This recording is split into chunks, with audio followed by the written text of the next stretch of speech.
Assalamualaikum warahmatullahi wabarakatuh. Saya ucapkan selamat datang kepada teman-teman di webinar yang diadakan oleh Sigil Academy, yaitu temanya kali ini adalah cerdas merencanakan keuangan pribadi.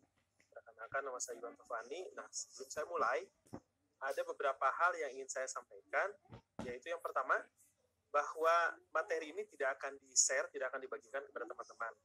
Sehingga begitu juga tidak ada recordingnya ya, tidak ada rekamannya, sehingga saya berharap teman-teman dari sekarang menyiapkan catatan untuk mencatat, karena nanti kita akan ada praktek. Saya berharap tentunya webinar ini tidak numpang lewat gitu, hanya sesi webinar yang ditonton, tapi betul-betul bisa meningkatkan kemampuan teman-teman dalam memanage keuangannya. Oke, karena nanti di akhir sesi ini ada praktek, mudah-mudahan praktek itu juga bisa direlevansikan dengan kondisi teman-teman masing-masing.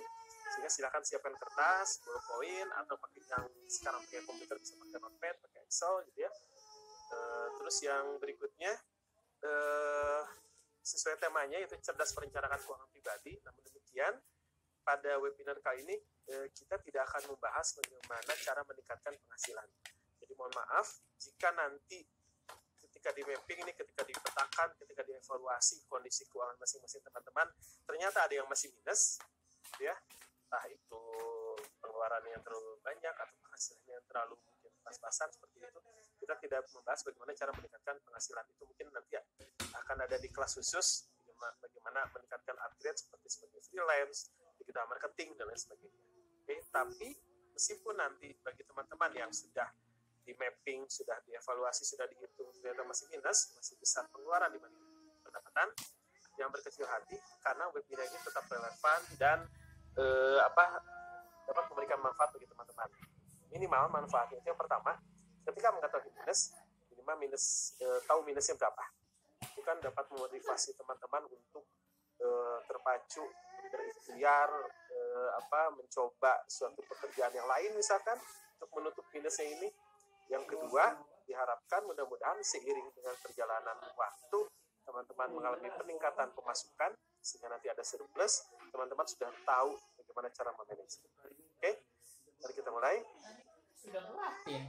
Ya, apakah ada yang pernah melihat atau mengalami sendiri kondisi seperti yang tergambar pada layar teman-teman? Ini bukan masalah penghasilannya di bawah UMR ya, baik penghasilan di bawah UMR, penghasilannya sama dengan UMR, penghasilannya berlipat-lipat dari UMR pun tetap bisa saja mengalami hal seperti ini. Dan hal seperti ini bisa dialami oleh seseorang itu akibat dari kesalahan dalam mengatur pengeluaran. Oke, nah, kesimpulannya adalah setelah mengikuti webinar ini, teman-teman diharapkan tidak lagi fokus pada pemasukan, yang mungkin selama ini, gaji saya kurang, penghasilan saya kurang, tapi teman-teman juga nanti lebih cerdas dan bijak dalam mengevaluasi diri mengenai pos-pos pengeluarannya. Oke, nanti akan diajarkan seperti apa mengevaluasi pos-pos pengeluarannya. Materi yang akan disampaikan itu terdiri dari 4 topik. Yang pertama manfaatnya apa sih perencanaan keuangan, sehingga diharapkan dengan teman-teman mengetahui nanti manfaat perencanaan keuangan, teman-teman akan lebih termotivasi dan memiliki tingkat kuat untuk melakukan perubahan yang mungkin selama ini hanya seperti air mengalir gitu ya, pengeluaran muka dua harian nanti lebih tertata gitu, terlepas minus atau plus. Sekali lagi, terlepas minus atau plus, tetap nanti saya mohon praktekkan. Minimal kita tahu minusnya berapa, syukur-syukur bagi yang minus ternyata ketika dievaluasi ada pos-pos yang bisa diefisiensi sehingga minusnya tidak terlalu besar atau bahkan menjadi surplus. Ketika sadar diri ada pos-pos yang akan dihilangkan. Yang kedua nanti jenis-jenis pengeluaran. Nah, nanti ketika saya menjelaskan jenis-jenis pengeluaran, tujuannya sih apa?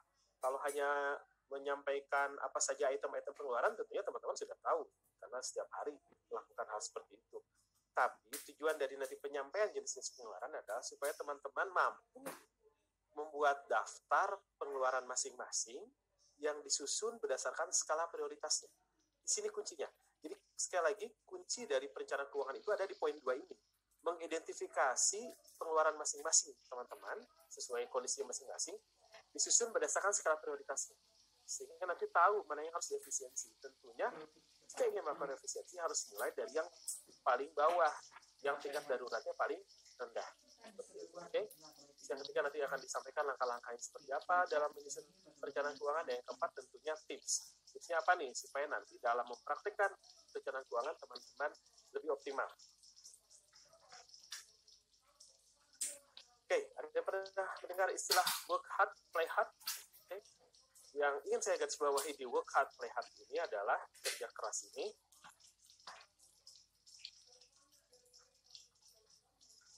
sebentar ya, ada yang perlu saya sampaikan.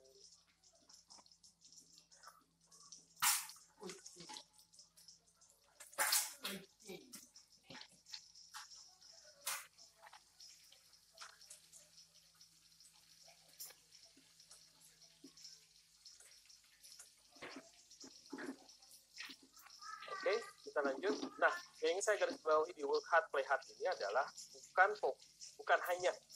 bukan hanya fokus pada tenaga dan waktu yang dialokasikan, tapi tentunya juga mengenai kualitasnya, skillnya.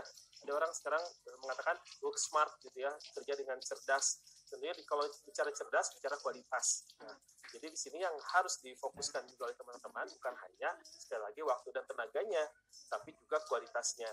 Nah, bagaimana caranya? Yaitu dengan mengupgrade skill dan knowledge-nya, pengetahuannya, wawasannya yang akan mendukung pekerjaan teman masing-masing. Nah, saya yakin ketika teman-teman mengambil kelas di skill akademik kan tentunya dalam rangka juga untuk meningkatkan skill-nya, knowledge-nya, pengetahuannya. Nah, work hard, play hard ini tidak ada yang salah dengan tekad untuk work hard dan play hard ini. Yang salah adalah ketika mendapatkan pemasukan, penghasilan, itu tidak di-manage, tidak dikawal ketika menjadi pos-pos pengeluaran. Itu yang akan menjadi salah. Ya, itu mungkin jadi penyebab mengapa tadi gambar di depan sebelum tanggal gajian juga sudah habis seperti itu.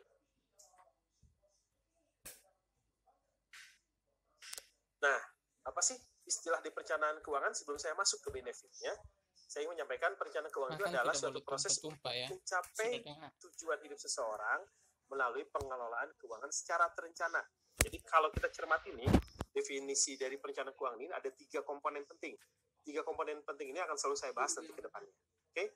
Oh ya, jika ada yang nanti kurang jelas, silahkan ketikkan di kolom Q&A. Nanti seiring waktu, sering saya menyampaikan materi. Jika itu relevan, akan saya bahas. Namun sekali lagi, kita tidak akan membahas bagaimana cara meningkatkan pemasukan. Oke? Nah, 3 komponen penting dalam financial planning ini. Pertama, adanya tujuan hidup. Tujuan hidup di sini bukan cita-cita abstrak gitu ya, ingin jadi pilot, ingin jadi apa, itu bukan. Tujuan di sini adalah yang menunjukkan jumlah uang dan jangka waktu. Contoh misalkan ingin setor DP rumah, target 2 tahun itu menikah, terkumpul uang sekian, nah itu tujuannya. Tujuan hidup di sini itu seperti itu. Terus yang kedua, setelah menetapkan tujuan hidup, ada komponen yang kedua, kita menyusun planning untuk mencapai tujuan hidup tadi. Dan yang ketiga adalah tentunya mempraktekannya. Setelah menentukan tujuan, terus menyusun planningnya.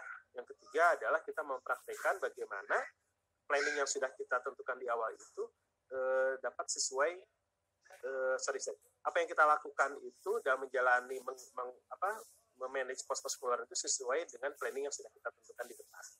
Oke? Nah, sekarang saya akan menyampaikan manfaatnya. Saya harap teman-teman di sini ketika menerima materi manfaat, mudah-mudahan oh ya ternyata manfaatnya seperti itu. Jadi saya harus melakukan perubahan yang selama ini rutinitas gitu ya, hanya uang keluar, sekarang saya ingin lebih tertata gitu. Oke? Nah, yang pertama membantu monitor keuangan. Cash flow. Disebut cash flow itu tentu kas masuk, kas keluar. Nanti dalam hal ini pemasukan dan pengeluaran. Sekali lagi yang selama ini hanya seperti uang mengalir gitu ya. Air mengalir, pengeluaran. Contoh misalkan nih yang merokok yang selama ini hanya tiap hari oh ya murah cuma 20.000. Tapi setelah dilakukan planning terlihat tuh ketika dipetakan, ketika disusun anggaran misalkan total pemasukan sekian, pos-pos pengeluaran sekian. Oh ternyata buat leasing motor saja 500.000. Tapi saya habis merokok misalkan 800.000 misalkan. Nah, tentunya di sini kan kita harus cermat dan bijak. Bijak tentunya ada konsekuensinya, ada dampaknya. Apa itu? Pengorbanan.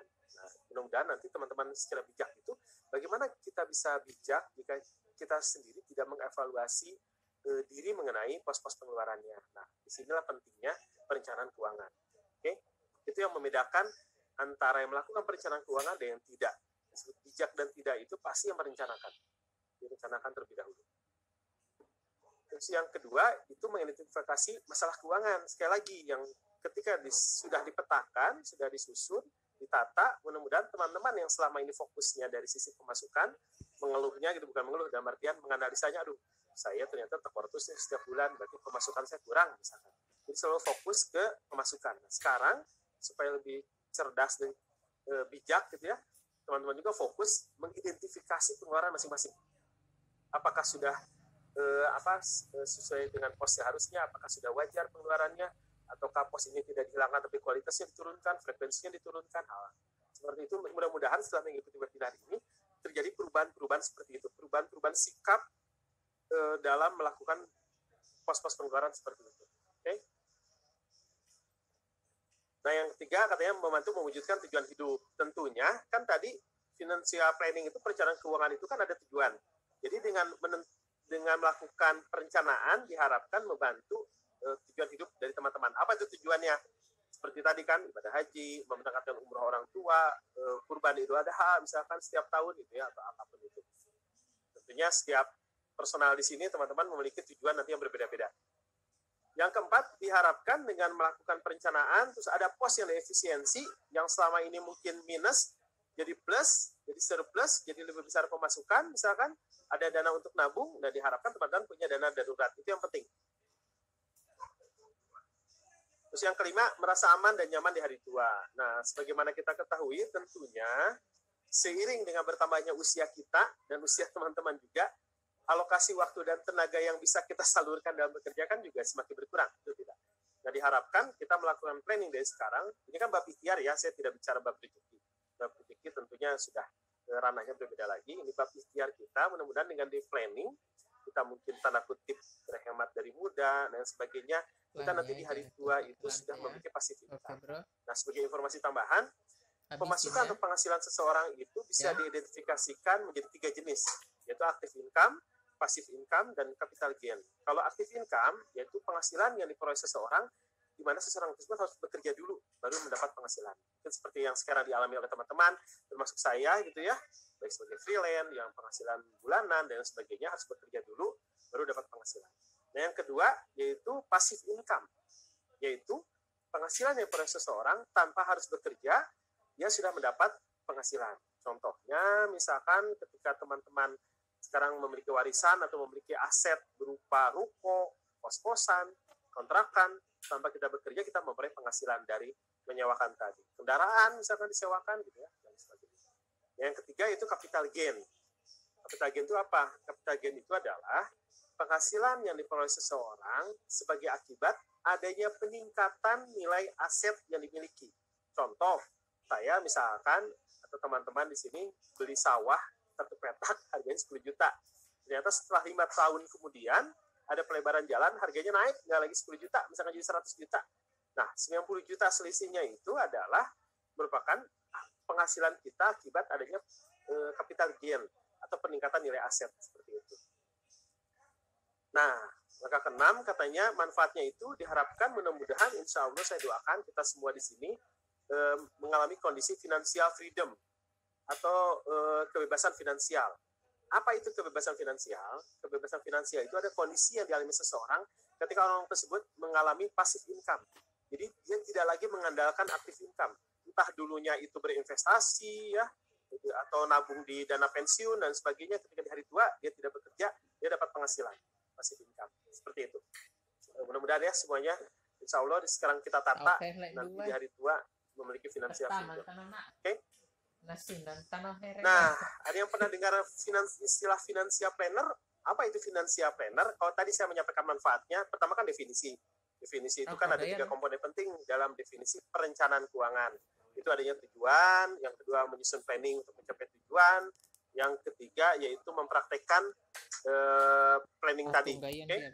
Terus saya sampaikan manfaatnya tadi ya. Dan sekarang ada istilah financial planner. Apa itu financial planner? Financial planner itu adalah suatu profesi, jasa konsultan, di mana dia ini berprofesi sebagai financial planner, membantu para kliennya atau yang membutuhkan jasanya itu memberikan advice ya, memberikan saran-saran, membantu mengatur cash flow-nya, kas keluar, kas masuk, memilih produk investasi, jika banyak uang nganggur gitu bingung, Sampai orang itu berpenghasilannya misalkan alhamdulillah berlimpah, dia bingung harus diapakan uangnya. Nah, si financial planner memberikan saran, lebih baik diapakan uangnya, diinvestasikan kemana, dalam bentuk apa, portofolionya apa, gitu, platformnya apa. Itu jasa dari financial planner. Nah, pertanyaannya adalah apakah saya juga nih, termasuk saya membutuhkan jasa financial planner? Jawabannya adalah tergantung. Tergantung apa? Tergantung jika kita masih bisa memonitor kas masuk dan keluar, dan kita masih mampu untuk mengidentifikasi pos-pos pengeluaran yang penting, uang kita mau diapakan lah istilahnya, kita nggak butuh jasa itu. Ya kan? Kalau saya misalkan masih mampu memonitor kas masuk dan keluar, karena jumlahnya belum terlalu banyak gitu ya, jadi masih kekontrol lah.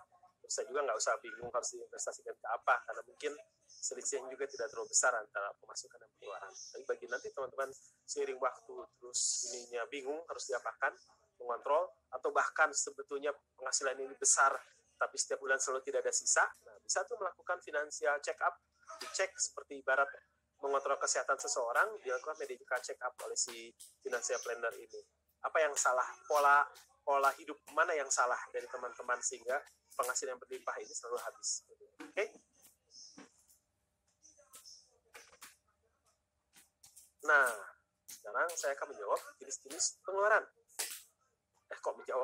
Saya akan menyampaikan jenis-jenis pengeluaran. Nah, ketika saya menyampaikan jenis-jenis pengeluaran, sekali lagi, tujuannya adalah supaya teman-teman nanti mampu membuat daftar pos-pos pengeluaran teman-teman masing-masing yang disusun berdasarkan skala prioritasnya. Oke? Silakan sekarang tuliskan, karena nanti di sini jenis-jenis pengeluaran itu akan dikelompokkan menjadi beberapa jenis kategori. Nah, teman-teman catat yang relevan dengan kondisi teman-teman. Oke? 1, pengeluaran rutin. Nah, tentunya kan sekarang kondisi masing-masing itu berbeda-beda. Bisa saja ada yang mengalami semua pengeluaran rutin ini. Tentunya ini bagi yang sudah menikah, memiliki anak yang sekolah, terus rumahnya masih kontrak. Pasti ini semua ada.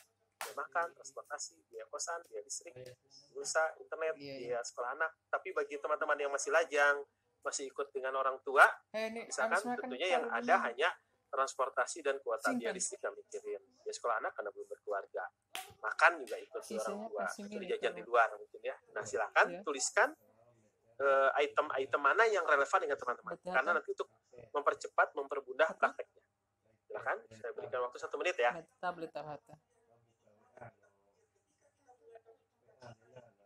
Sudah ditulis mana yang relevan. Sekali lagi nanti setelah saya menyampaikan kelima kategori jenis pengeluaran, saya akan memberikan contoh-contohnya. Jadi teman-teman mohon fokus pada karakteristik dan tingkat rutinitas serta urgensinya. Jangan fokus pada istilahnya. Karena bisa saja istilah pengeluaran yang sama ternyata kategorinya bisa berbeda. Nanti saya jelaskan.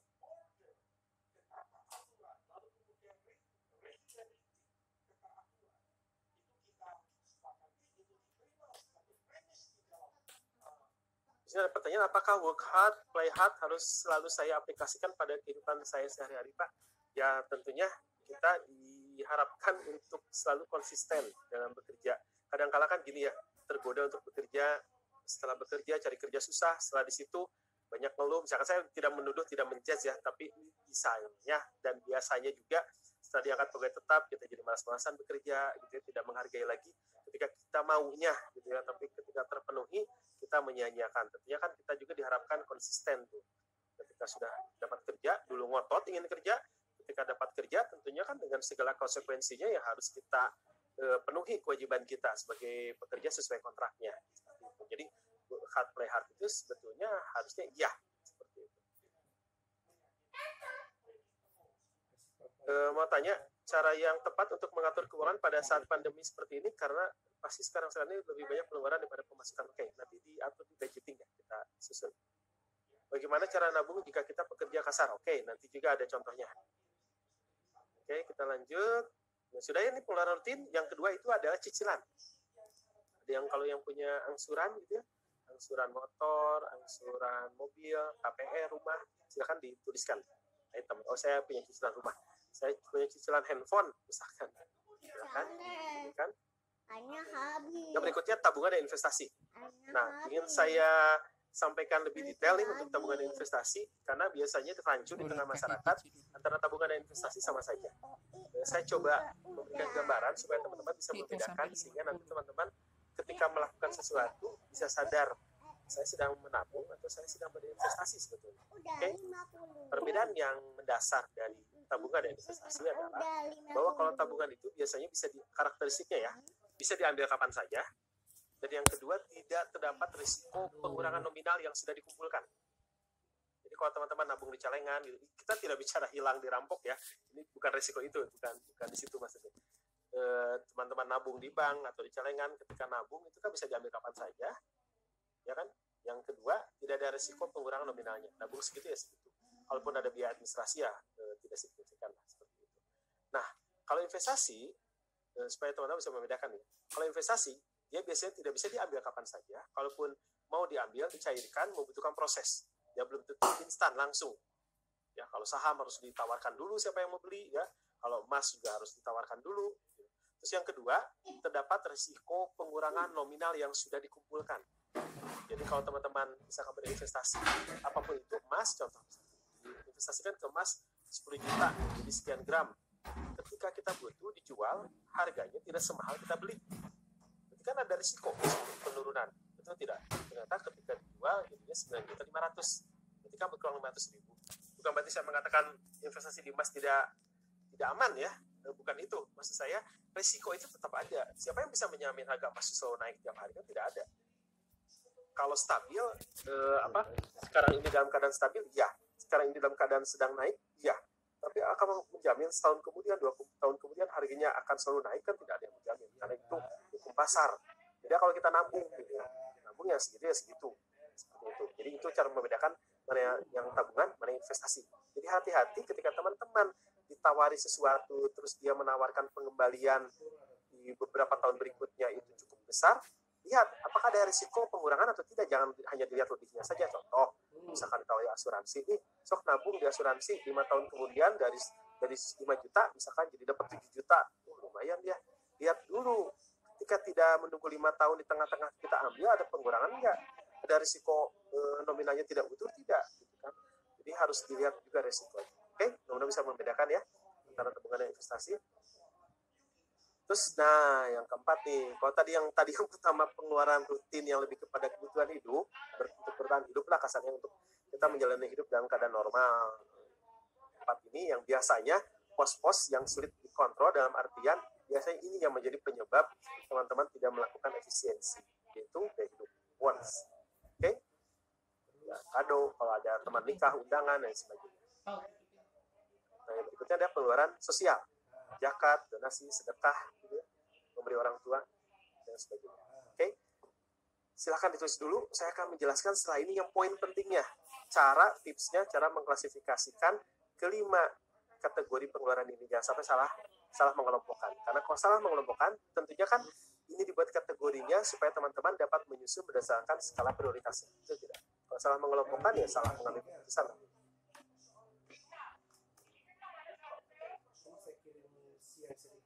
Saya beri waktu 1 menit, silakan untuk mengidentifikasi dari 5 jenis ini, yaitu pengeluaran rutin tadi untuk menjalani kehidupan gitu ya, tagihan listrik dan sebagainya. Terus yang kedua cicilannya apa, punya angsuran apa. Terus yang ketiga tabungan dan investasi, punya tabungan atau tidak, pernah berinvestasi, misalkan punya emas 5 kilo gitu ya, silakan ditulis. Yang keempat tadi lifestyle, wants-nya apa, lebih kepada hasrat, keinginan, gaya hidup. Yang kelima ini pengeluaran sosial. Silakan identifikasikan dulu. Saya berikan waktu 1 menit untuk mencatat.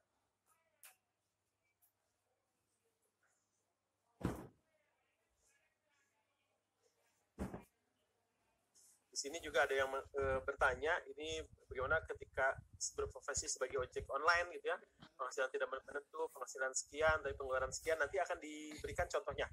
Karena ini lumayan ada beberapa step lagi, oke? Bagaimana cara kita menghemat pengeluaran kalau kita pekerja lepas? Kuncinya sekali lagi di identifikasi pengeluaran berdasarkan skala prioritas. Untuk yang harian nanti di breakdown jadi harian, nanti di contohnya ada. Kalau melewati budget itu jangan dikeluarkan. Kalau kita mendapat penghasilan melebihi budget, tabungkan. Kuncinya yang harian lepas itu, yang pekerja harian adalah di tabungan dana darurat. Perbesarlah di komponen itu.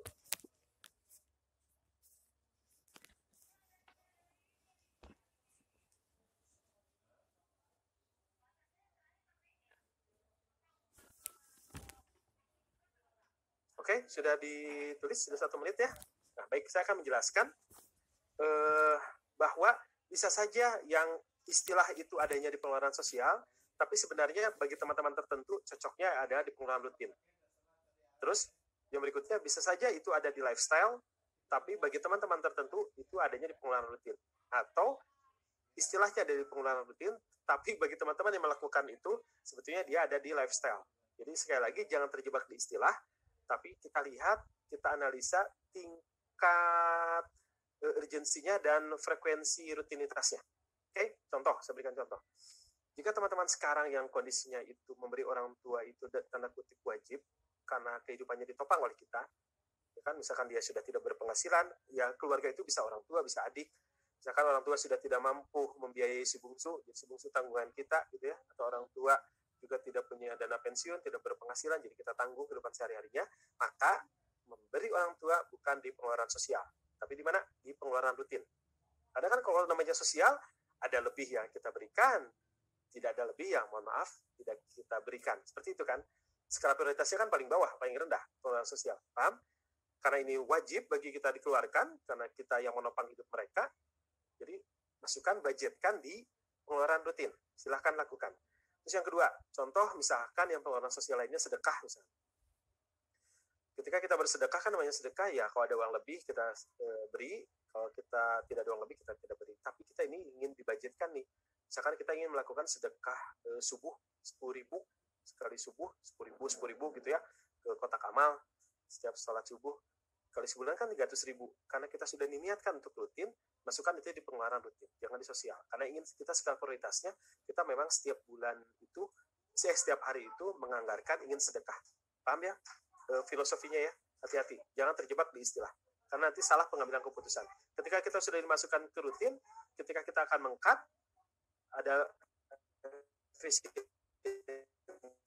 maka kita akan lari ke lifestyle dulu, jangan ke yang rutin, sehingga kita akan mengutamakan sedekahnya. Paham ya? Karena kita ingin menyisihkan, disiplin menyisihkan untuk sedekah seperti itu. Nah, sekarang yang sebelumnya, misalkan sekarang yang gaya hidup nih, bisa saja gaya hidup ini menjadi rutin. Kok bisa gaya hidup jadi rutin? Contoh, yang item kedua nih, personal care, skincare, make up, bagi teman-teman yang profesinya memang mengharuskan untuk merawat diri, karena tuntutan profesi, bukan ke gaya hidup, tuntutan profesi, maka budgetkanlah pengeluaran untuk merawat tubuh, karena misalkan ketemu dengan klien, sebagai marketing harus presentasi, masakan di sini bau badan dan sebagainya gitu ya, masukkanlah ke pengeluaran rutin, karena tuntutan profesi. Tapi tentunya kita bicara kualitas di sini. Kalau melebihi budget dan terlalu berlebih, silahkan analisa. Kalau terlalu berlebih, maka itu masuknya ke gaya hidup lagi, bukan lagi ke tuntutan minimal dalam rangka profesi. Paham? Oke. Terus yang berikutnya tadi di pengeluaran rutin ada makan. Makan seperti apa dulu? Kalau makannya berlebih dan itu di kafe di luar budget gitu ya, ya itu menjadi gaya hidup, bukan lagi makan pengeluaran rutin. Suka ada yang bertanya, misalkan kalau saya jajan itu masuknya ke pengeluaran rutin atau gaya hidup? Nah, saya katakan tergantung. Kalau jajan itu memakan anggaran makan rutinnya dan sesuai budget, maka jajan tersebut masukkan ke pengeluaran rutin. Contoh, misalkan kita sudah menganggarkan sehari itu 100.000 untuk makan 3 kali. Dan yang makan malam kita belum, masih ada sisa budget. Pengganti makannya itu ya kita jajan di luar. Ya itu masuknya pengeluaran rutin. Tapi ini kalau sudah makan 3 kali sehari ya, anggarannya sudah habis, terus kita jajan lagi, jajan bakso, jajan apa, ya itu masuknya ke gaya hidup, ke lifestyle. Paham? Nah, hati-hati ya dalam mengelompokkan, hati-hati. Kita lanjut. Nah, ada yang pernah dengar sandwich generation? Ada nggak? Atau teman-teman sekarang ada yang merasa bahwa saya ini sekarang dalam kondisi sebagai sandwich generation? Apa itu sandwich generation? Sebetulnya sudah saya berikan contoh tadi ketika saya menyampaikan hati-hati dalam mengelompokkan pengeluaran. Jangan terjebak pada istilah, tapi kita harus menganalisa apakah pengeluaran tersebut rutin, urgent atau tidak. Nah, sandwich generation peran sosial itu ada memberi orang tua. Tapi kan bagi yang memberi orang tuanya itu wajib, karena orang tuanya, keluarganya, adiknya itu ditopang oleh kita, oleh teman-teman, dimasukkan ke pengeluaran rutin, betul tidak? Nah, bagi teman-teman yang sekarang kondisinya itu sedang menopang keluarga, jadi selain menghidupinya diri sendiri, gitu kan, tapi juga menopang keluarga, teman-teman disebut sebagai sandwich generation. Jadi silahkan bagi teman-teman yang sekarang dalam kondisi sandwich generation, pindahkan yang tadinya memberi orang tua, memberi jajan adik itu tidak lagi sebagai pengeluaran sosial, tapi sebagai pengeluaran rutin. Paham ya? Mudah-mudahan bisa dipahami.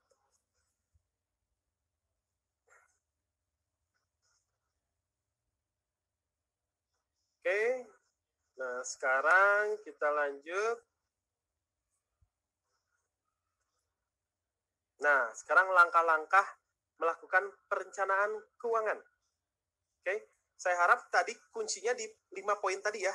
Ya teman-teman harus betul-betul memahami kondisi masing-masing, karena kan disebut bijak dan cermat itu, kita itu mampu mengidentifikasi jenis pengeluaran kita masing-masing. Sekali lagi, tiap personal bisa beda-beda jenis pengeluarannya, dan karakter untuk jenis pengeluaran yang sama pun, karakteristik pengeluarannya pun beda. Seperti tadi, pengeluaran orang tua, bagi si A mungkin tidak wajib, karena orang tuanya masih mampu, bahkan mungkin kita masih disubsidi. Tapi bagi si B itu wajib, gitu ya. Nah, itu silahkan diidentifikasi. Sekali lagi, kuncinya mengkategorikan pos-pos pengeluarannya.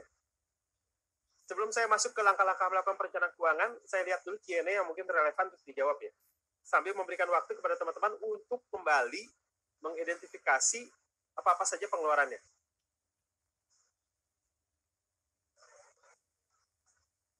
Assalamualaikum, gimana seandainya setiap bulannya selalu ada dana darurat? Bagaimana cara mengatur untuk dana yang disimpan? Nanti kita akan bahas di budgeting, karena dana darurat dan investasi harus didahulukan dulu dana darurat. Jadi kita nanti kalau mengistilahkan tabungan untuk dana darurat, dan kita mengangsur tabungan untuk tujuan hidup, dan kita juga untuk berinvestasi itu beda, 3 hal yang berbeda. Bagaimana cara mengatur keuangan pada saat pandemi seperti sekarang? Harus betul-betul skala prioritas dan perbesarlah di tabungan dana darurat. Berarti diajari ngirit nih Bang. Ada yang tahu nggak bedanya antara hemat, ngirit, dengan pelit? Ada nggak? Saya sedang berhemat, terus kata orang, kamu pelit, gitu ya.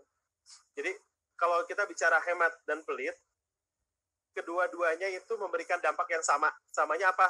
Kita tidak mengeluarkan uang. Baik hemat maupun pelit, kita tidak mengeluarkan uang. Tapi statusnya sangat berbeda. Kalau hemat, konotasinya itu positif ya, bagus. Kalau pelit, tentunya konotasinya negatif. Nah, saya akan menyampaikan dari sisi logika dan dari sisi psikologis. Oke? Kalau dari sisi psikologis, kita sebagai pihak yang harus mengeluarkan uang, ketika tidak mengeluarkan uang, apapun alasan kita pasti merasa sedang berhemat. Betul tidak? Wah, saya sedang hemat nih karena ada tujuan yang ingin dicapai, berhemat. Tapi bagi orang lain, pihak lain yang merasakan dampaknya, entah itu anak kita, istri kita, teman kita, ketika mau minta tolong kita nggak kasih, pasti dia anggapannya sedang pelit. Betul tidak? Jadi selalu ada dua sisi. Kita sendiri yang tidak mengeluarkan uang selalu merasa kita sedang berhemat, tapi lawannya, pihak lainnya, itu pelit. Lalu bagaimana kita mengukur bahwa iya sih betul, saya ini sedang berhemat, apa acuannya? Nah, saya akan memberikan acuannya secara logika. Okay? Acuannya itu ada 2. Yang pertama, apakah pos tersebut anggarannya ada atau tidak? Sudah kita budgetkan atau tidak? Yang kedua, tingkat urgensi pengeluarannya itu betul-betul darurat atau tidak? Contoh, kita punya dana darurat. Misalkan ini sebagai contoh ya. Belum tentu apa yang saya sampaikan itu benar, dan menurut teman-teman juga benar. Tapi saya akan sampaikan pendekatan logikanya supaya teman-teman bisa, oh iya betul juga. Gitu. Kalau misalkan teman-teman punya dana darurat, budgetnya ada nih untuk dana darurat. Misalkan sudah terkumpul 10 juta. Teman kita kena musibah. Dan dia minta tolong untuk diberikan pinjaman lah atau sumbangan apa namanya, misalkan 500.000. Karena budgetnya ada, dan setelah kita analisa tingkat urgennya itu dia memang layak untuk ditolong, wajib untuk ditolong, ketika tidak memberi, bagi saya itu pelit. Bukan berhemat. Karena anggarannya ada dan tingkat urgensinya ada. Jadi bagi saya ketika menilai sesuatu itu kita ini sedang berhemat atau tidak, menilai kewajaran bahwa sikap kita sudah benar sedang berhemat, saya itunya 2. Anggarannya tersedia atau tidak. Terus yang kedua, tingkat urgensinya. Contoh kedua, kita ada sesuatu yang urgent yang harus dikeluarkan. entah itu keluarga ataupun siapa. Terus kita itu sebetulnya punya budget lifestyle, punya budget bukan yang pengeluaran rutin, tapi kita sudah membudgetkan misalkan mengajak makan sekeluarga kita itu ya tiap malam minggu. Jadi kita budgetkan tiap bulan 1 juta misalkan untuk keluar, untuk makan di luar. Ini lifestyle ya, budget lifestyle. Ketika ada yang membutuhkan, saya akan ambil dari budget lifestyle itu. Karena budget lifestyle itu juga tidak terlalu penting, bukan masalah hidup dan mati, bukan masalah kebutuhan dasar kita. Seperti itu. Kalau tidak kita keluarkan pada kita mampu, ya, sebetulnya kita pelit. Seperti itu. Jadi mudah-mudahan nih pendekatan ini juga bisa menjawab tadi ya pertanyaannya. Oke, sekarang kita lanjut dulu ya ke step-stepnya sebelum saya lanjut ke pertanyaan-pertanyaan. Langkah-langkah melakukan perencanaan itu ada beberapa step, tapi tetap balik lagi ke 3 komponen tadi. Komponen yang pertama adanya tujuan hidup, kedua menyusun planning untuk mencapai tujuan hidup tadi, ketiga mempraktekannya. Langkah-langkah ini juga sebetulnya terdiri dari 3 kelompok ini. Ya, kita masuk ya ke langkah pertama, tentukan tujuannya. Tujuannya apa? Tujuan ini nanti harus menghasilkan 2 informasi. Apa itu informasinya? Yang pertama, informasi mengenai nominal uang yang harus terkumpul. Yang kedua, jangka waktu yang kita targetkan untuk mengumpulkan dana tadi. Oke, contoh misalkan DP rumah 3 tahun ke depan harus bisa setor DP rumah dengan nominal 50 juta. Atau tahun depan saya memberangkatkan umroh orang tua, berarti 12 bulan harus terkumpul 25 juta. Silakan teman-teman tentukan dari sekarang, apa itu tujuannya, targetnya. Bisa 1, bisa 2, bisa 3, bisa 4, silahkan. Masalah nanti jadi minus, nggak cukup ya, tinggal nyadar diri gitu ya, evaluasi diri, oh berarti saya jangan banyak kemauan karena kondisinya seperti ini. Tapi tidak apa-apa sekarang tuliskan dulu tujuannya, di mana tujuan itu akan menentukan, akan menghasilkan informasi jumlah dana yang harus dikumpulkan, dan yang kedua, berapa lama jangka waktu yang kita targetkan untuk mengumpulkan dana tadi. Oke, sudah? Tentukan ya, tulis di kotretannya. Sekarang sudah kita langsung lebih detail lagi, masuk ke angka dan jangka waktu. Terus yang kedua, nah identifikasi pemasukan dan pengeluaran. Nah ini nih yang biasanya agak berat. Kalau mengidentifikasi pengeluaran, tadi sudah disampaikan 5 jenis itu ya, silakan identifikasi. Sekarang saya akan membahas mengenai identifikasi pemasukan. Apa itu take home pay, apa itu gaji. Nah, sebenarnya kalau kita cermati, koreksi jika saya salah di Q&A nanti ya. Sebenarnya kan teman-teman ini teman-teman semua ini ada 3 kemungkinan kondisi. Oke. Yang pertama itu berpenghasilan bulanan, bekerja dan berpenghasilannya rutin bulanan. Yang kedua, bekerja tapi penghasilannya tidak rutin. Bisa harian, bisa mingguan, tidak rutin. Dan yang ketiga, itu punya usaha, ya kan, entah warung, entah UKM gitu ya, sebagai reseller, toko online dan sebagainya. Mudah-mudahan sih yang keempat tidak ada gitu, nggak bekerja sama sekali, tidak berpenghasilan sama sekali, diam gitu, enggak lah, insya Allah tidak ada. Di grup ini saya yakin hanya tinggal 3 alternatif kondisinya. Berpenghasilan bulanan, bekerja berpenghasilan bulanan, penghasilan rutin. Yang kedua, bekerja dan tidak berpenghasilan rutin seperti ojek online tadi, atau mohon maaf misalkan buruh harian lepas gitu ya, dibayar kalau kerja gitu ya, harian. Dan yang ketiga, punya usaha. Nah, bagaimana cara menentukan pemasukannya? Take home pay itu seperti apa? Akan saya jelaskan. Oke, mohon izin minum dulu.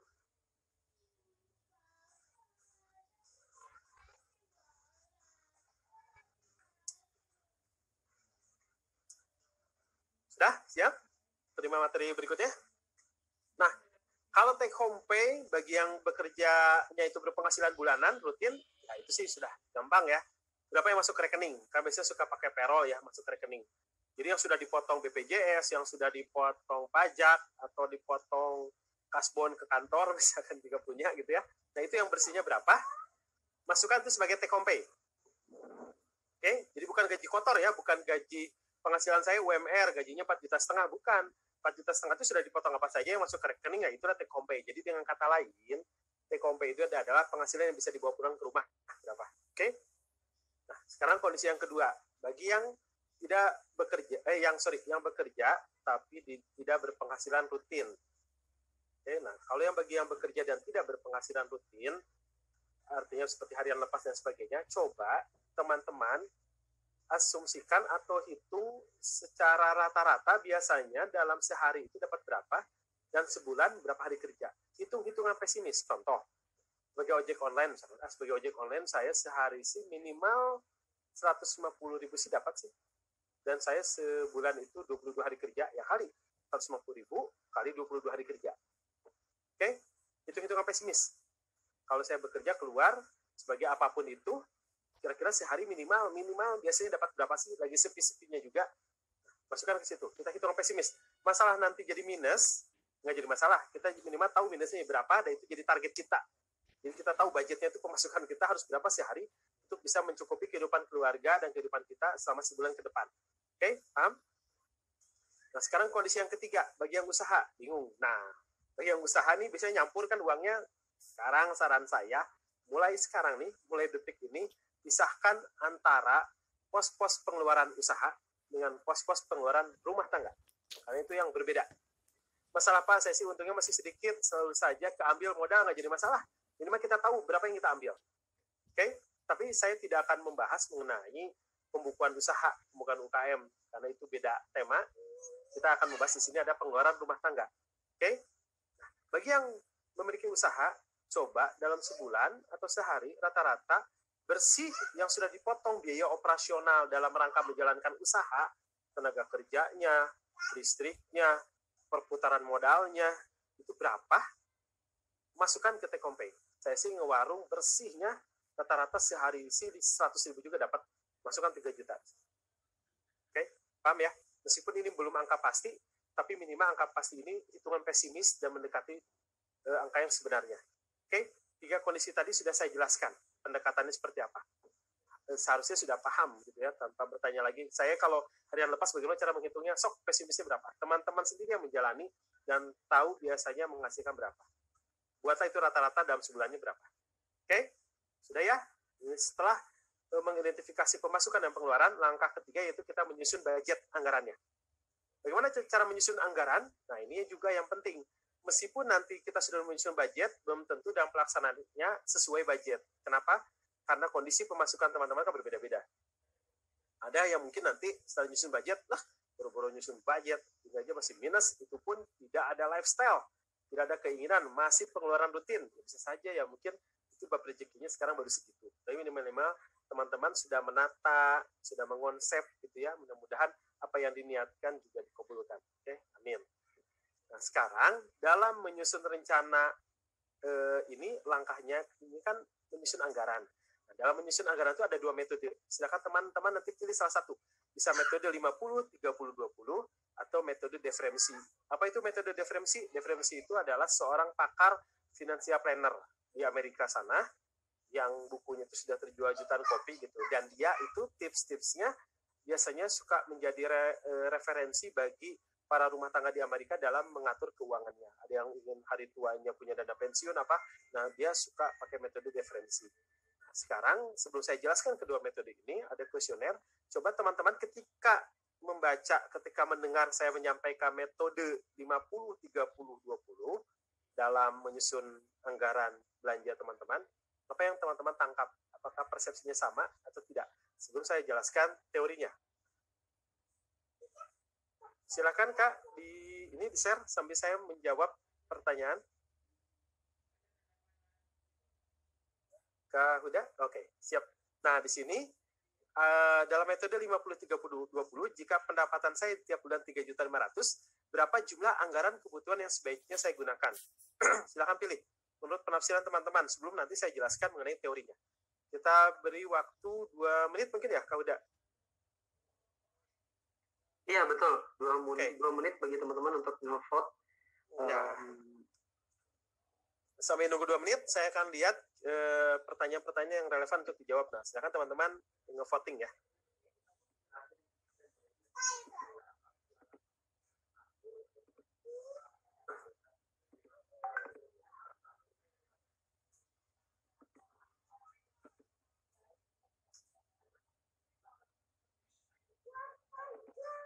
Sekarang ada yang bertanya, bagaimana mengatur keuangan jika saya seorang guru honorer dengan sumber gaji dana bos sebesar 600.000 per bulan? Oke, cara mengaturnya adalah saya minta kepada ibu atau bapak ini disusun dulu konsep mengenai pos-pos pengeluarannya. Supaya kita tahu kalau minusnya berapa. Karena sekali lagi kita tidak membahas bagaimana cara meningkatkan penghasilan, coba kita dengan betul-betul melakukan efisiensi dan lain sebagainya, pos-pos pengeluaran itu ada di titik berapa sih sebetulnya kita, kalau memang sudah tidak layak, dalam artian ya ini sudah diminim-minim dengan kualitas yang berdasarkan norma kesehatan gitu ya, pengeluaran rutin ya segini, ya, itu tidak mencukupi ya, berarti kita harus mencari peluang baru ya, mau tidak mau, karena kan kebutuhan rutin itu tidak bisa kita tinggalkan, betul tidak?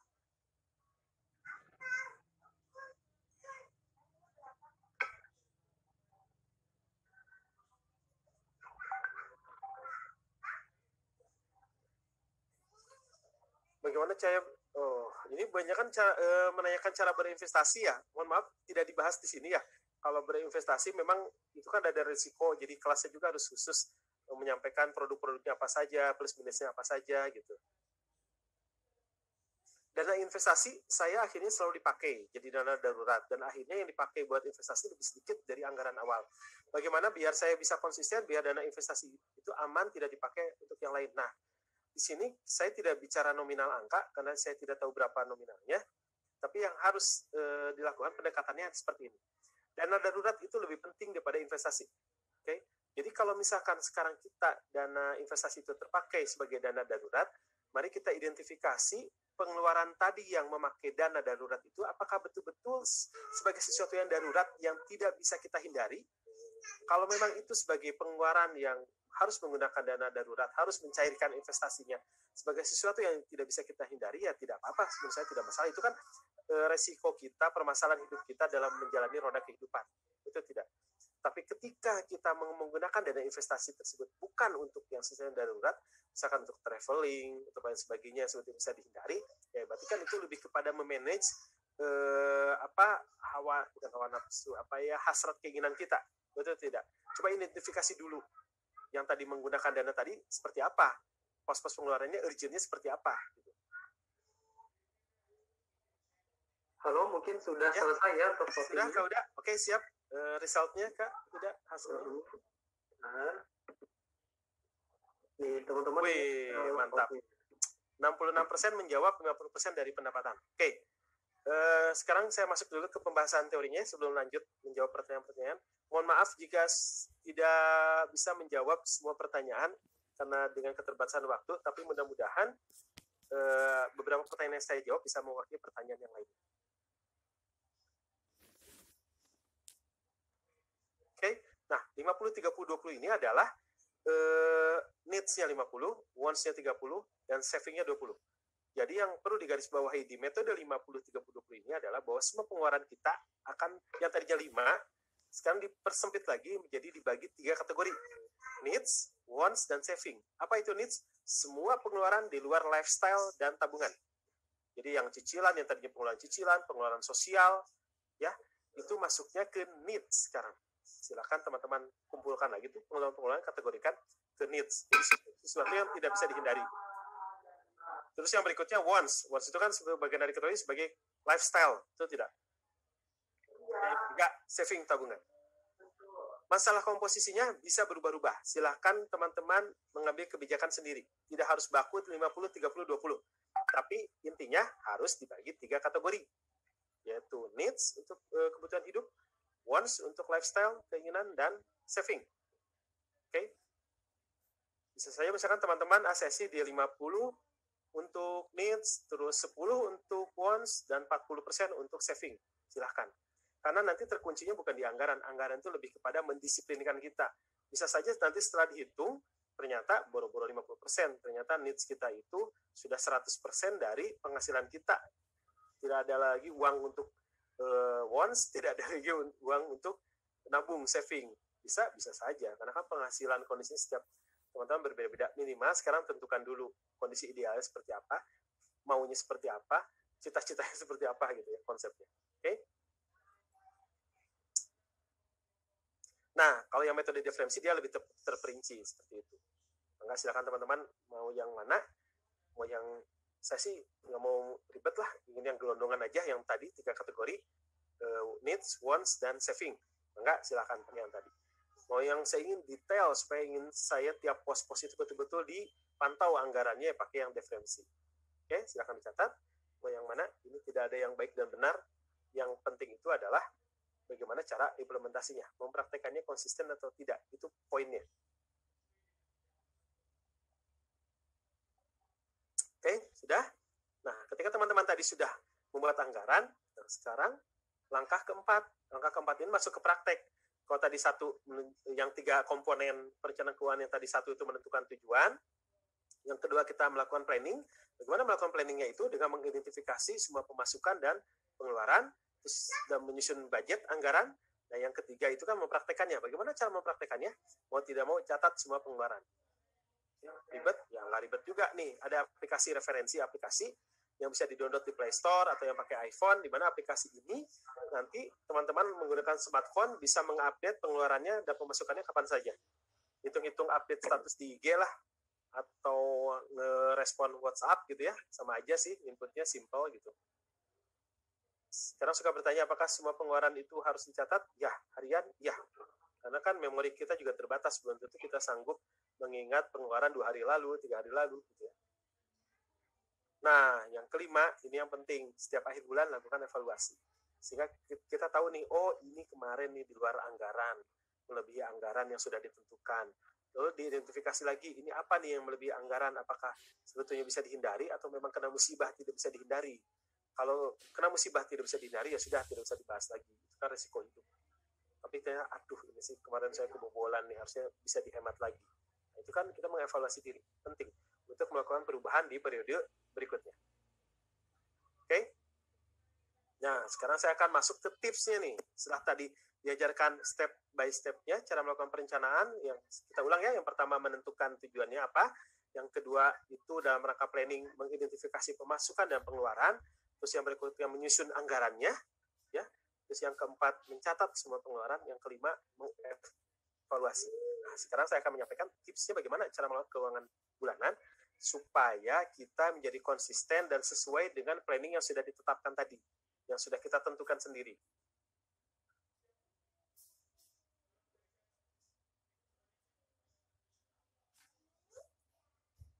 Oke, sebelum masuk ke tips, saya ingin lihat dulu apakah ada Q&A yang relevan untuk dijawab. Di sini ada yang bertanya, cara menabung berapa persen baiknya jika penghasilan dari ojek online? Identifikasinya bukan masalah kita bisa menabung berapa persen, identifikasi dulu pengeluaran. Ketika pengeluaran itu nanti lebih besar daripada pemasukan, identifikasi lagi mana yang bisa diefisiensi. Jika saya mengatakan efisiensi, teman-teman, itu ada 2 alternatif ya melakukan efisiensi. Yang alternatif pertama adalah menghilangkan pos pengeluarannya. Oke, ini nggak usah sama sekali kita hilangkan. Atau yang kedua, karena setelah dianalisa pos pengeluarannya tidak bisa dihilangkan sama sekali, ya udah kualitasnya diturunkan. Yang tadinya misalkan tiap ngajak makan di kafe itu setiap malam minggu 4 kali sebulan menjadi sebulan sekali gitu ya. Jadi kualitas dan frekuensinya diturunkan. Jadi kalau efisiensi itu ada 2 alternatif. Sekali lagi, alternatif pertama pos pengeluaran yang dihilangkan sama sekali, atau yang kedua kualitasnya diturunkan sehingga nanti nominal rupiahnya juga berkurang. Oke? Jadi kalau bertanya berapa persen wajarnya nabung, sebanyak-banyaknya. Coba diidentifikasi lagi pengeluaran mana yang bisa ditekan, pengeluaran mana yang bisa dilakukan efisiensi, kuncinya hanya di situ. Kalau ternyata memang saya sih sudah diefisiensi, sudah dihemat-hemat, memang ini minimal untuk memenuhi norma kesehatan gitu ya, pengeluaran yang harus saya keluarkan, ya sudah, berarti bab rezeki kita seperti itu. Oke? Nah, sekarang saya masuk ke tipsnya. Apa tipsnya? Yang pertama, pisahkan pemasukan ke dalam masing-masing pos segera setelah diterima. Jadi sekarang musim zamannya uang digital ya. Coba teman-teman ketika menerima pemasukan, jangan anggaran itu hanya dalam pikiran saja. Oh, untuk transportasi sekian. Oh, untuk makan sekian. Coba dipisah-pisahkan. Untuk yang transportasi contohnya. Kalau teman-teman yang hidup di Jakarta terus selalu pakai komuter lain misalkan, ya kan, kereta api listrik kan itu ada kartu berlangganan. Coba transferkan langsung ke saldo ini. Oh, sebulan budget saya 300.000. Ya udah transferkan ke kartu berlangganan 300.000. Saya pakai mobil. Biasanya tol itu budgetnya sebulan 150.000. Transferkan ke e-tolnya langsung 150.000. Jangan ditampung di rekening yang sama. Untuk apa? Untuk menghindari pemakaian yang di luar anggaran. Yang kedua, langsung bayar angsuran cicilan meskipun belum jatuh tempo. Nah, ini penyakitnya, jangan ditunda-tunda. Ketika sudah ada uang, angsurannya meskipun belum jatuh tempo, di akhir bulan, pemasukan sudah terkumpul di awal bulan, bayarkan. Yang ketiga, pisahkan rekening antara kebutuhan sehari-hari. Terus untuk tabungan, dana darurat. Tabungan kita asumsikan bisa untuk investasi ya. Tujuan nabung itu bisa untuk yang tadi tujuan hidup dan untuk betul-betul dana darurat. Jadi tabungan itu kita asumsikan di sini tidak untuk diambil kapan saja. Kalau darurat diambil ketika hanya dalam keadaan darurat, kebutuhan sehari-hari diambil kapan saja. Nah, tentunya untuk kita dibedakan itu apa? Bukan hanya dibedakan rekeningnya, tapi juga alat atau akses untuk penarikannya juga kita bedakan. Contoh, kebutuhan sehari-hari kita pakai ATM, kartu ATM yang kita bawa kapan saja gitu ya, karena kan untuk kebutuhan sehari-hari. Terus untuk tabungan, karena untuk nabung ya udahlah kita nabung, jangan pakai ATM.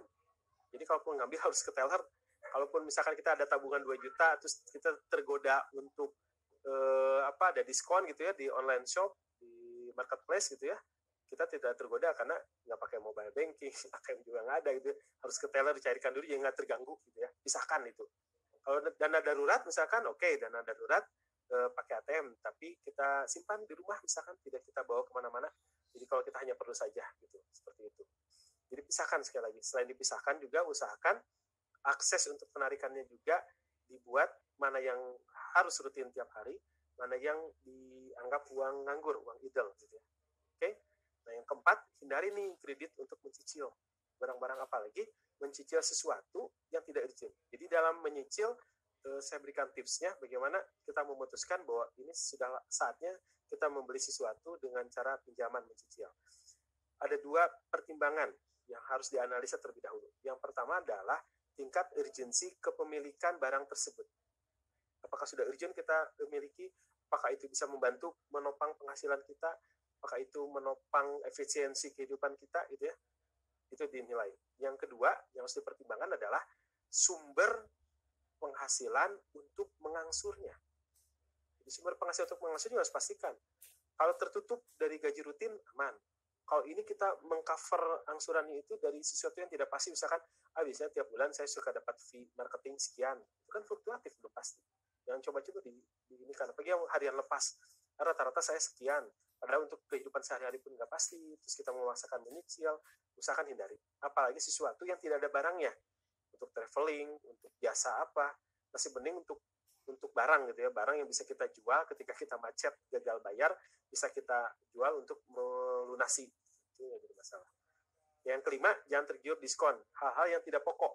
Kalau yang sifatnya rutin, pengeluaran rutin, seperti misalkan diskon sembako, ya bagus karena efisiensi.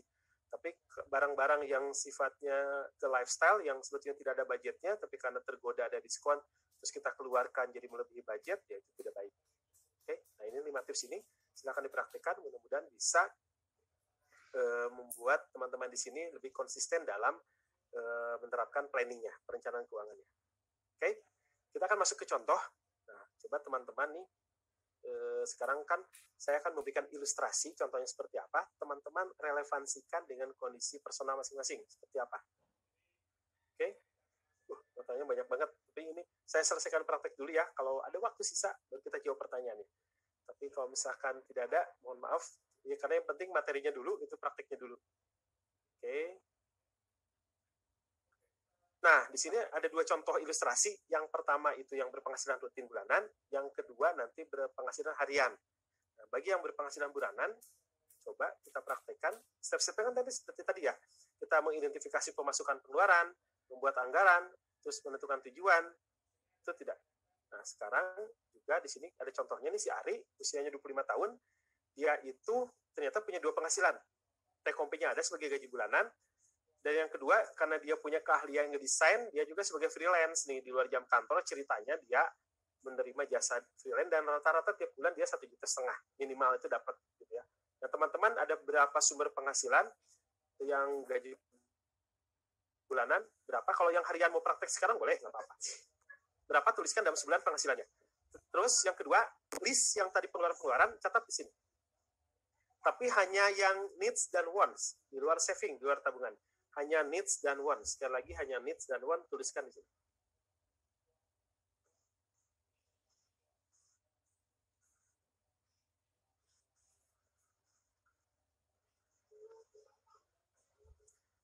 Sudah ditulis? Ini kuncinya di sini ya, mengidentifikasi pengeluaran. Nanti kalau misalkan oh saya ternyata tidak cukup, ya nanti apa tipsnya harus melakukan apa, ya nanti kita sampaikan. Ini tapi perencanaan keuangan dalam rangka mencapai tujuan ya. Ada tujuannya apa? Jadi teman-teman tadi harus menentukan tujuan. Oh saya tujuannya 2 tahun ke depan nabung terkumpul sekian untuk apa?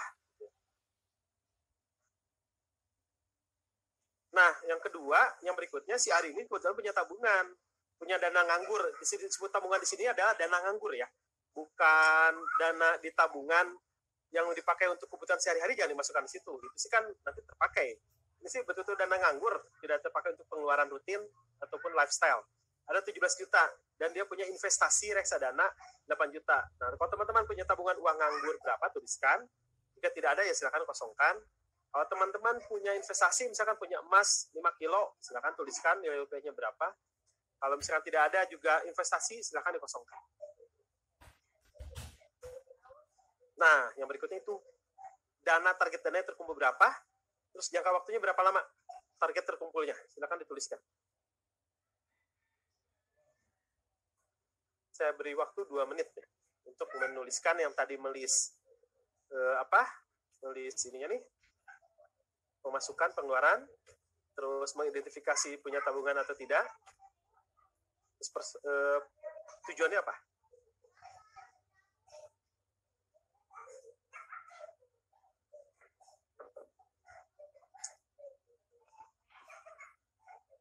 Insya Allah yang bertanya banyak banget ya.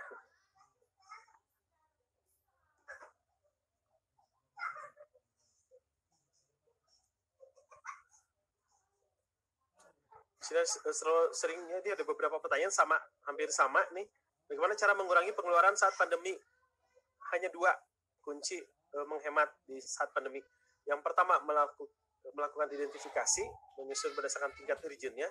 Yang kedua ada itikat kuat untuk melakukan penghematan. Kalau tanpa ada itikat, ya prakteknya percuma hanya mengidentifikasi saja, tapi tetap saja pengeluaran itu boros ya. Bagaimana jika keuangan yang didapat berubah-ubah jumlah nilainya?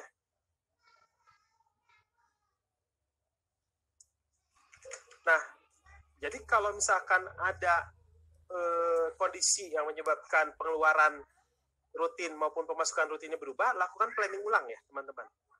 Sambil ini menunggu teman-teman mencatat, sekali lagi, jika ada kondisi yang menyebabkan pemasukan rutin dan pengeluaran rutinnya berubah, ya lakukan planning ulang. Contoh, saya naik jabatan di kantor sehingga gajinya naik, ya planning ulang. Budgetnya juga anggarannya juga disetting ulang, penghasilannya kan nambah. Atau misalkan pengeluaran, contohnya apa? Misalkan kemarin ketika nyusun niat menabung sekian itu, belum ada kelahiran anak si bungsu, sekarang sudah ada kelahiran, berarti kan pengeluaran juga nambah, ya kan, imunisasinya, susunya, buburnya gitu ya, semuanya setting ulang lagi, pengeluarannya tambah lagi. Apakah masih bisa nabung atau tidak? Kalau tidak, ya apa pos yang bisa diefisiensi dari lifestyle? Terus gitu. Jadi sekali lagi, tapi itu yang rutin, bukan ke yang insidental ya. Kalau kena musibah ya itu tidak usah di-planning ulang. Ya kan, kita tinggal ambil ke anggaran yang ada saja. Atau misalkan dapat uang lembur, ya masuk aja ke tabungan, gitu kan. Dapat uang lembur nih, masukkan ke tabungan, gitu kan. Kan itu tidak tiap bulan. Oh ada bonus nih sekarang, kan nggak tiap bulan, masukkan ke tabungan sebagai dana darurat. Tapi yang sifatnya rutin, kondisi sifatnya rutin, ya kita lakukan planning ulang. Oke, kita lanjut ke prakteknya. Nah, setelah diidentifikasi tadi, nah tugas kita sekarang menyusun anggaran. Anggaran silakan teman-teman tentukan. Bagi yang menggunakan metode deferensi, ya silakan tadi di breakdown secara detail. Bagi yang menggunakan metode 50-30-20, silakan tentukan presentasinya dulu berapa, di antara 3 komponen tadi, needs, wants, dan savingnya berapa, kalikanlah presentasi tadi kali pemasukannya. Nah, setelah dikali pemasukan, kan ketemu angka tuh, oh anggarannya sekian, bandingkanlah dengan pengeluaran yang realnya berapa. Apakah itu masih di bawah anggaran atau sudah melebihi anggaran? Kalau misalkan di bawah anggaran, alhamdulillah, berarti kita akan ada budget nabung lebih banyak. Tapi ketika melebihi anggaran, berarti kita harus melakukan identifikasi dari pos mana diambil. Jangan diambil dari tabungan dulu. Jangan diambil dari saving dulu, ambil dulu dari wants. Masih adakah wants yang tersisa untuk kita ambil menutup anggaran needs yang masih kurang. Seperti itu. Contoh, kalau misalkan di anggarannya itu needs itu hanya 3 juta misalkan. Tapi realnya needs itu 3.500.000. Nah, 500.000 kekurangannya itu ambil dari lifestyle. Sekali lagi, kalau misalkan kondisi teman-teman needs-nya saja sudah 100%, tidak ada wants dan saving, oke, lakukan identifikasi ulang di needs-nya. Adakah kualitas yang bisa diturunkan? Adakah frekuensi yang bisa diturunkan? Sehingga nanti dananya juga, kebutuhan dananya berkurang. Jika tidak ada, sudah, berarti bab rezekinya sebesar itu. Tapi minimal teman-teman tahu nih, untuk mencari penghasilan tambahan, karena ada niat tadi untuk umroh, untuk lain sebagainya, berarti mencari kekurangan penghasilan dana tabungan. Tapi tentunya yang halal. Oke, nah sekarang setelah tadi disesuaikan, kekurangan yang mana? Kalau si Ari ini contohnya dia ada kekurangan. Contohnya ini kalau si Ari, budgetnya itu, kebutuhannya itu apa? 3.750.000. Nih, tapi anggarannya 3.250.000 kalau si Ari. Berarti dia kurang 500.000.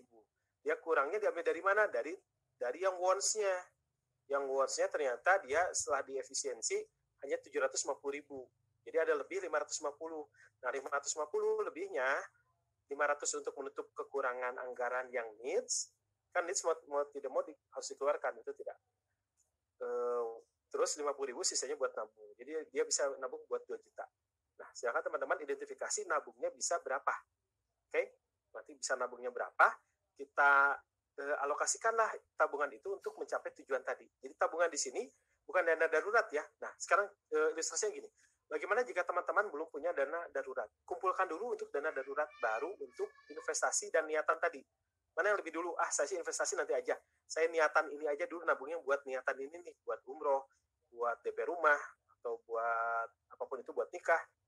Tapi yang harus didahulukan adalah dana darurat. Nah, berapa besarnya dana darurat? Itu saya tidak bisa memberikan saran nominal. Karena disebut dana darurat, tentunya kondisi setiap teman-teman berbeda-beda. Tergantung dari tanggungannya, tergantung dari merasa nyaman dan amannya di angka berapa. Oh, saya sih masih lajang misalkan. Dana darurat 3 juta cukup lah. Ya udah, 3 juta tentukan. Oh, saya sih sudah berkeluarga, baru tapi belum punya anak, baru suami istri misalkan. 5 juta cukup. Nah, ketika menentukan 5 juta cukup, terus di sini ada budget untuk nabung 500.000 misalkan per bulan, maka 10 bulan pertama mengumpulkan 5 juta tadi untuk dana darurat. Maka di bulan ke-11, ini sebagai contoh ya, di bulan ke-11 baru bisa nabung untuk tujuan tadi. Jadi sekali lagi, utamakan dulu yang tabungan. Kalau si Ari, untuk dana darurat. Kalau si Ari, dana daruratnya diambil dari tabungan, karena dia punya tabungan gitu. Kalau teman-teman yang punya tabungan, kumpulkan dulu untuk dana darurat. Seperti itu. Nah, setelah tadi ketemu sisa dari needs dan wants, penghasilan dikurangi needs dan wants, sisanya berapa anggarannya, anggaran nabungnya segitu. Nah, sekarang mengevaluasi diri. Ketika niatan kita 3 tahun ke depan punya apa, 2 tahun ke depan punya apa, sanggup nggak kita dengan tabungan yang ada? Caranya bagaimana? Caranya, dana yang harus terkumpul tadi dibagi jumlah bulan. Tapi jika punya tabungan, di luar dana darurat ya, jika punya tabungan, kurangi dulu dana tabungannya. Jika tidak punya, ya udah, angka yang harus terkumpulnya itu dibagi jumlah bulan. Jadi kalau misalkan saya ingin terkumpul 50 juta selama 3 tahun, berarti 50 juta dibagi 36. Oke? Kalau si Ari kan ada 2 niatnya. Kalau teman-teman ada berapa niatnya, bagilah masing-masing. Antara nominal yang terkumpul dibagi jumlah bulan. Maka di situ akan ketemu per bulan harus nabung berapa. Cukup atau tidak budget tadi? Bisa saja kan ada 2 kemungkinan. 3 kemungkinan sebetulnya. Antara yang diharuskan, nabungnya berapa, dengan budgetnya pas. Kemungkinan kecil seperti itu. Yang kedua, bisa saja yang diharuskannya berapa, tapi anggarannya tidak ada. Misalkan anggarannya hanya 2 juta, tapi dia harus nabung 2.500.000. Ya. Atau misalkan harus nabungnya 2.500.000, tapi anggarannya ada 3 juta. Nah, saya akan berikan solusinya seperti ini. Sebenarnya bukan solusi, tapi logika matematika saja. Kalau di kondisi pertama tadi, misalkan harus nabungnya 2,5 juta, tapi anggarannya hanya 2 juta. Berarti kan di sini ada 2 kemungkinan. Kemungkinan yang pertama adalah kita mengambil kekurangan 500.000 tadi dari pos-pos lifestyle masih ada tidak? Oh, tidak ada, sudah habis. Dari needs masih bisa ada diefisiensikan. Oh, tidak ada, mau tidak mau nabung harus 2 juta. Nggak bisa 2,5 juta misalkan. Ya berarti jangka waktunya yang diperpanjang. Yang tadinya target 3 tahun jadi 4 tahun. Karena nabungnya dari 2 juta hanya 2,5 juta. Seperti itu. Jadi kan kita disebut juga menata. disebut menata itu kita realistis. Setelah dianalisa, setelah dilakukan efisiensi, yang memang begini adanya, bab rezekinya seperti ini, planningnya bisa seperti ini, ya kita harus realistis, diperlamalah waktunya, seperti itu. Oke, nah, itu disebutlah planning. Nah, ini untuk yang penghasilan bulanan. Oh ya, tadi bagaimana kondisinya kalau anggarannya berlebih? Ya, anggarannya berlebih bagus, masukkan sisanya semua ke tabungan. Contoh, kalau misalkan harus nabung itu 2 juta untuk mencapai tujuan tadi selama 3 tahun, ini budgetnya ada 3 juta. Ya udah nabungnya 3 juta aja full. Sehingga kan nanti jangka waktunya lebih pendek terkumpulnya. Itu tidak. Oke. Nah, sekarang contoh yang harian. Saya akan berikan contohnya. Nah, ini untuk ojek online harian. Dan dia masih lajang. Seperti apa? Ini cara berhitungnya. Bagi teman-teman yang bekerja harian lepas, yang penghasilan tidak rutin bulanan, tidak digaji bulanan, tipsnya adalah teman-teman identifikasi mana pengeluaran yang sebulan sekali, mana yang pengeluaran seminggu sekali, mana pengeluaran yang harian. Oke. Nah, ketika teman-teman menemukan atau sudah menentukan jumlah angka dari pengeluaran yang sebulan sekali, cicilan motor, listrik, pokoknya hal-hal yang dibayar sebulan sekali aja. Di sini seperti servis motor dan sebagainya. Angka tersebut totalkan dibagi jumlah hari kerja. Kalau teman-teman kerjanya misalkan saya sih narik ojek online-nya hanya Senin sampai dengan Sabtu, berarti dibagi 26. Tapi kalau saya sih kerjanya hanya Senin sampai dengan Jumat, berarti dibagi 22. Terus saya sih tiap hari dari Senin sampai Minggu kerja narik ojek online dibagi 30. Itu yang pengeluaran sebulan sekali, bukan pengeluaran rutin bulanan. Pengeluaran sebulan sekali. Oke. Terus kebutuhan yang pengeluaran mingguan, misalkan ketika libur ngajak nonton gitu ya, nonton siapa gitu, 30.000 nih, ini contohnya 30.000. Nah, yang tadi pengeluaran seminggu sekali dibagilah jumlah hari dalam minggu itu. Kalau kerjanya 5 hari dalam seminggu bagi 5. Kalau kerjanya 6 hari dalam seminggu bagi 6. Kalau full Senin sampai Minggu nanti dibagi 7. Tergantung dari teman-teman kerjanya berapa hari. Oke. Nah, setelah ketemu tadi yang seminggu sekali, sebulan sekali, per harinya jadi berapa? Sekarang yang terakhir yaitu pengeluaran rutin harian. Yang dikeluarkan harian apa? Makan, bensin. Nah, hariannya itu seperti apa? Dibagi totalkanlah antara tadi yang pengeluaran harian, ditambah lagi pengeluaran sebulan sekali yang sudah dibagi per hari, dan pengeluaran seminggu sekali yang sudah dibagi per hari. Totalkan berapa? Berarti itu akan ketemu angka bahwa kita harus mengumpulkan penghasilan ya sebesar itu per hari budgetnya. Kalau keluar angkanya 150.000, berarti target saya sehari 150.000 baru ketutup biaya operasional, biaya rumah tangga selama sebulan. Ya biaya listriknya, angsurannya. Nah, nanti jika dalam sehari itu melebihi yang sudah dianggarkan, cepat-cepat masukkan ke tabungan. Jangan dipakai untuk yang lain. Target saya sehari itu 200.000. Alhamdulillah ini hari ini dapat 300, 100 tabungkan. Yang 200 bagi-bagi alokasinya. Karena kan budgetnya 200 sudah tahu kan, yang sebulan sekali untuk tabungan cicilan, untuk tabungan servis motor, untuk tabungan biaya listrik, dan sebagainya. Oke? Kalau misalkan dalam hari itu masih kurang, berarti kita tahu hari berikutnya kita harus ngejar menjalankan ojek online sampai jam berapa untuk menutup kekurangan kemarin. Contoh, kalau satu hari dianggarkan 150.000 dibawa pulang ke rumah untuk bisa menutupi pengeluaran tadi, tiba-tiba hari ini dapat 100.000. Nah, berarti besok kita harus berusaha sampai jam berapa, jadi 200.000 untuk menutup kekurangan 50.000 kemarin. Jadi kita tahu anggaran tiap hari ini berapa yang harus ditentukan. Ini kita bicara bab ikhtiar, kita bicara mengenai pemetaan. Saya tidak bicara bab rezeki. Oke? Kalau sudah berusaha sampai malam juga mengejar target, rezekinya dapat berapa ya, kita harus ikhlas saja dalam menjalani itu. Oke, nah ini contoh yang harian. Bagaimana tips nabungnya? Jadi intinya kita jangan dulu bicara nabung, jangan dulu bicara investasi. Kalau yang harian, tentukan dulu budget kebutuhan minimal saya yang tadi di breakdown dibagi jadi harian, berapa nih budgetnya. Kalau ada lebih, baru kita bicara tabungan dana darurat. Jadi urutannya, pengeluaran rutin dulu. Kalau mau ada wants, silakan wants. Ya, dengan seefisien mungkin. Kalau tidak, juga silakan. Setelah itu baru bicara dana darurat. Setelah itu baru kita bicara tabungan untuk niat kita apa. Setelah itu baru ada investasi. Kalau teman-teman mau dibalik, investasi dulu baru ada niatan tertentu, ya silakan. Itu sih kan tujuan hidup masing-masing. Hanya sekali lagi, kalau memutuskan untuk investasi, harus tahu dulu plus minusnya, resikonya apa. Karena kan sekali lagi kalau investasi itu, pertama biasanya tidak bisa diambil kapan saja, Yang kedua ada risiko pengurangan nominal yang sudah dikumpulkan. Itu yang harus diantisipasi. Oke? Ini contohnya, materi sudah disampaikan. Kak Huda, saya minta izin untuk menjawab beberapa pertanyaan, bisa? Boleh. Mungkin sekitar 2 atau 3 pertanyaan ya. Oke, siap. Oke, saya pilihkan yang kira-kira bisa mewakili ya.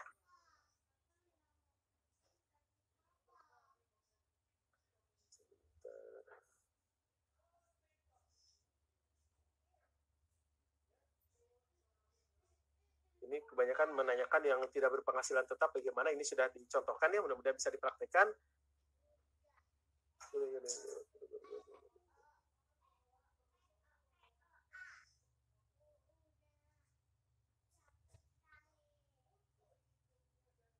Nah, ini yang biasa sering beberapa webinar selalu ditanyakan. Misalkan pembayaran uang arisan itu termasuk golongan pengeluaran apa? Bagi saya, arisan itu adalah angsuran, cicilan. Kenapa? Arisan itu kan sebetulnya bukan investasi, bukan juga nabung, tapi meminjam. Kalau kita dapat duluan, berarti kita harus mengangsur lagi ke teman-teman kita, gitu kan, karena sudah dipinjami sekian. Jadi bagi saya, arisan itu pinjaman. Jadi hati-hati dalam menentukan, jika menentukan untuk arisan, karena ada risiko di situ. Risikonya apa ya? Di tengah-tengah bisa bubar gitu kan. Kalau misalkan kita dapatnya terakhir terus baru di antara 10 orang, lalu bulan kelima itu sisanya ada yang tidak sanggup bayar dan sebagainya, kita harus nagih-nagih lagi gitu ya. Nah, kalau kita menang duluan ataupun kita harus ngangsus selama 10 bulan, masukkanlah ke cicilan. Nanti dana yang terkumpul masukkanlah ke tabungan. Seperti itu. Tapi itu dibudgetkan ke cicilan karena kan kewajiban kita untuk membayar. Apalagi kalau menangnya duluan, yang pertama. Berarti kan kita sudah meminjam uang ke orang lain kan, seperti itu.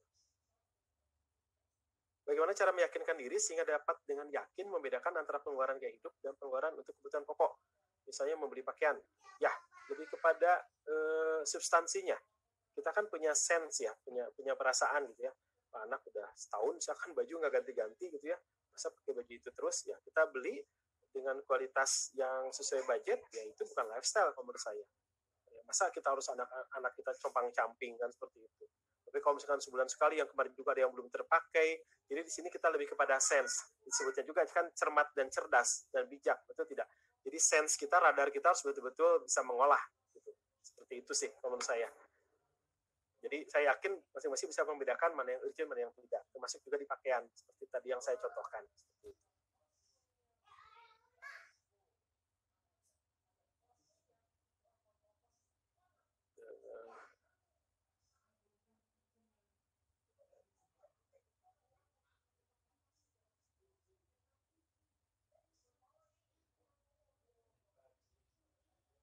Nah, ini ada bertanya, bagaimana solusinya ketika kita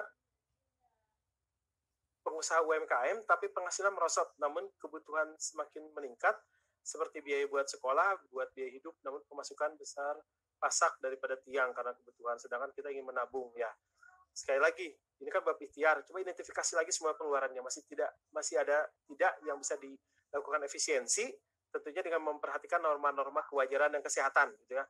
Jangan ya udahlah makan ala kadarnya sampai vitamin juga kurang gitu ya, kita kekurangan energi buat berikhtiar, ya tidak gitu-gitu amat gitu ya. Jadi tetap memperhatikan norma-norma tadi. Terus yang berikutnya, kalau kita tidak bisa nabung setelah kita lakukan efisiensi, juga tidak ada budget buat menabung, ya bab rezeki kita seperti itu. Minimal kita petakan dulu, karena beda dengan kalau kita menjalani seperti air mengalir, dengan dipetakan keyakinan kita beda. Kenapa? Ketika kita misalkan nggak cukup, ya udah, dan kita memang sudah rencanakan, sudah kita petakan, yang memang segitu adanya. Bab rezeki memang segitu adanya, kita belum bisa nabung karena memang pengeluaran sudah kita minim dan sudah kita tata. Nah, beda menjalaninya.